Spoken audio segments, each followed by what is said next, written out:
Hello, I'm Ash Atalla, series producer of IT Crowd. And I'm Jamie Blaisbrook, the producer. And what we've got here, Jamie, is a little film about a day in the life of the night of the IT Crowd. Bring it on. We are doing a dress run that should take us hopefully about 40-50 minutes, just to make sure we've got everything right.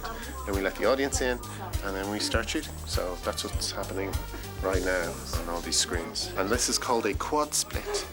There we all are, pretending we know what all the buttons and screens are actually for. The audience, here they come. God bless them, because if they weren't there, we'd be playing to an empty room. We came from River Station an hour, 2 hours. There had to be a toilet break. Came from Colchester. Liverpool, yeah. I've come from Belgium. I'm a computer programmer, a system administrator for a small company in Ascot. In college, basically.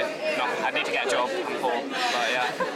Everybody goes computers now, isn't there? But I would imagine that there's lots of people exactly like them, actually. We work in IT. We work in IT. We're all big geeks. The character's very it's much more different. It's not as boring as The Office. You can certainly empathise with being stuck in a basement, not getting recognition. I've got a few friends that are doing computer science at university, and they're pretty much exactly like Moss. It was nice, wasn't it? Because lots of people who did work in IT, like whole departments, would come. that bit of the audience walking in there with all the empty chairs, that was a very nervous moment, wasn't it, everyone? I took you out on the first night. You said, Jamie, take me out. Let's have a bit of that studio gold. And we went out, and there were 10 people sitting in the back row. It was like a party, and nobody had come. But then, minutes later, this is what happens.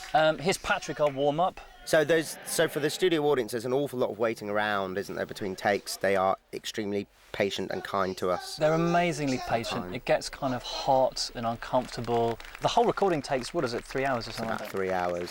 But they have to watch lots of scenes over and over again. We recorded at Pinewood, and The Weakest Link comes from Pinewood, as well as James Bond and the IT Crowd. So this is backstage. Nervous, obviously, for the actors. And here they are being received like rock gods. The audience loved them, and as you can see, they're all quite shy, which is sweet. They didn't kind of come out and lap it up. They were sweetly shy. We had to force them out. You wouldn't steal a handbag. You wouldn't steal a car. So most people who watch sitcoms don't really know that this is how they're recorded. Banks and banks of people watching. It's kind of quite theatrical there, isn't it? Definitely. And the bits, as you can see, they're watching now a bit that we pre-recorded months before that you get shown on a video screen, and then only certain scenes and sets, they're actually taking place in front of them, like this one, the IT office. And I work in TV, and that surprised me the first time I saw it. So let alone... And every subsequent time as well. Short memory. And action.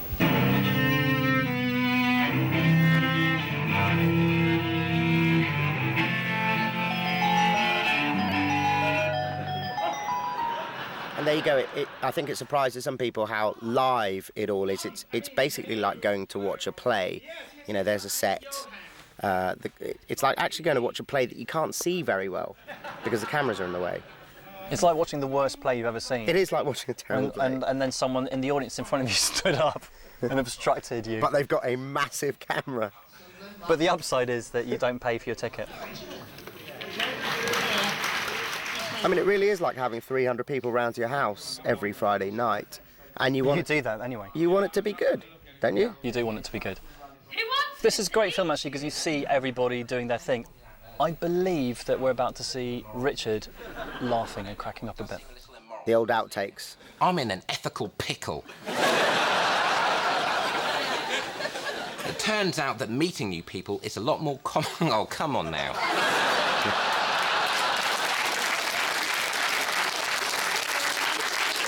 I've got Dastardly and Muttley here. That actually went on for about 5 minutes, didn't it? Yeah, and weirdly, audiences love it when people... Often, the biggest laugh you get in a night is when an actor swears. Hence the success of Dennis Norden. That's right.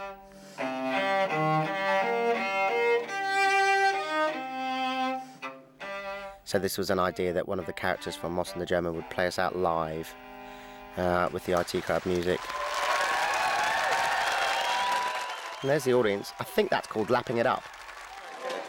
and Moss is my favourite character. So I love his faces, where he just pans. I did love the scene with the German bloke, the first one.